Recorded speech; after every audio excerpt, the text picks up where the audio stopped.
Hey everybody, sorry about the delay in posting this. This has not been really good last 2 days for me. I'm back in Cusco. I'm actually filming in a little quiet spot in the gardens of the Coricancha, which was the center of Inca religion for about 150 years. So yeah, things have not been going all that well, but it's nothing too serious. Besides traveling back home all day yesterday, I've been suffering from a pretty bad cold and I literally couldn't talk this morning. Then the electricity was cut off in our neighborhood. Took several hours before the workmen came out even and finally got it going, but we do have electricity, so I thought I would come out here and do something here to let you know what's been going on in Peru for the last few days, especially the last 48 hours or so. Things have been I've got a little cheat sheet, by the way. Things have been relatively quiet after the protests on Wednesday night. Things were basically calm everywhere except for Lima, and it turned into a riot in Lima. I was very disappointed this morning. I spent a lot of time editing video taken from security cameras from the Municipalidad of Lima. And then I realized I better check on this and did a little checking in. No, I can't post those. So what I'm gonna do is post in the description below. I'm gonna put a link, so if you wanna watch and see what happened, you can. It was not a pretty sight at all in multiple locations. In fact, one of the locations was about 4 blocks from where I was intending on going in the late afternoon. And luckily I didn't. I don't think I would have been stupid enough to be around when things got bad after dark, but you never know. One of the things that happens quite often, and has happened to me, is people show up coming down streets that you don't expect, and you get trapped by protesters coming in all different directions. As far as what's changed,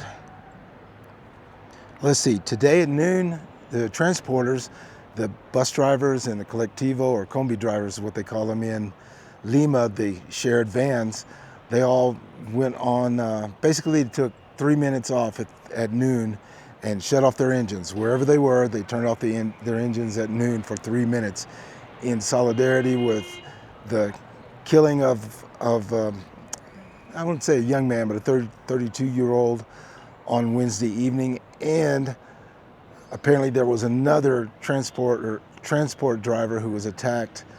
I don't know exactly when, but it was one of the districts in Lima.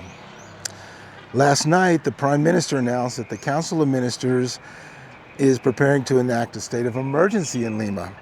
And that would include what he calls concrete and effective actions, not the usual do nothing kind of stuff. That's what he said.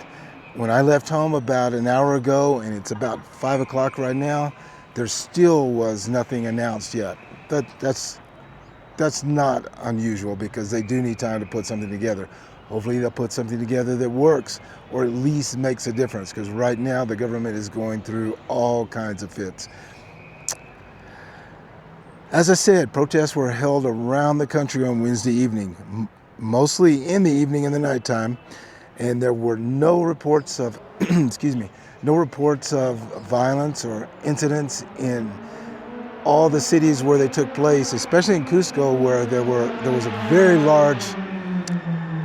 large protest march with young people. The difference was in Lima.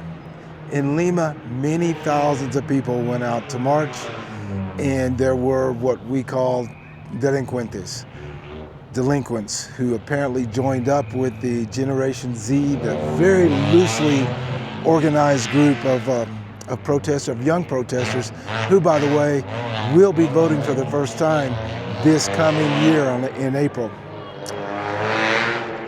There was a 32-year-old man who was killed apparently by a plainclothes police officer with a gunshot wound to the chest. The man was pronounced dead by the time he arrived at the hospital. In the first few hours and in the next morning, yesterday morning, both the Prime Minister and the President were emphasizing that there were no police in the area where he was shot.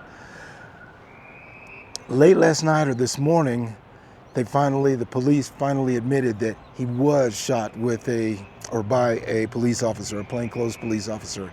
it's kind of hard to deny it because there was video of it happening. So that's not going over well at all.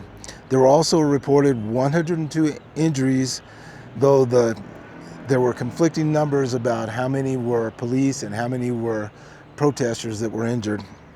I know they used tear gas. They shot apparently a lot of rubber bullets or rubber plastic pellets. I guess rubber and plastic don't go together, but pellets at people, non-lethal. Looking on the video, you can see that a lot of tear gas was used against the protesters. Of course, the protesters were firing fireworks at the police, throwing stones. On the video that I'm going to put the link to, it's pretty lengthy. I believe it's about 3.5 hours long. It's a live feed that came from the municipality's security cameras, of which they have hundreds. But there are several of them set up on the screen to show what was going on. There are reports that police fired pellets at protesters in the area of Plaza San Martin. And some of those protesters were using fireworks aimed at advancing police. And I saw that quite a bit. There were even 2 reporters that were injured at the Plaza San Martin. La Repubblica, which is one of the big news agencies here, reported 29 police officers injured. And some witnesses claimed that plainclothes police officers were aiming fireworks at the protesters. Keep in mind that Peru's Supreme Court, in a recent ruling, said that protest is a fundamental right that must be exercised peacefully and with respect for the rights of all citizens. But that ruling also urged authorities to act with, quote, prudence and proportionality during demonstrations. What I saw in the videos, and again, this was very limited, even though there were several hours, it is so hard to see on these videos, is that the police were unbelievably restrained, considering they were being attacked by protesters.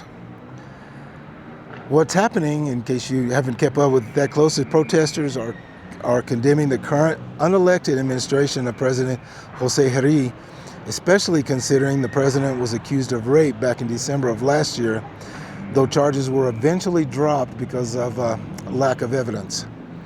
Even worse, La Repubblica this morning also reported that the new Prime Minister, Ernesto Alvarez, has also been accused of sexual violence. I couldn't find any details on that, so again, I'm basing that on one news source, although it is a very reputable news source, so it's probably true. But as far as details, I have none to share.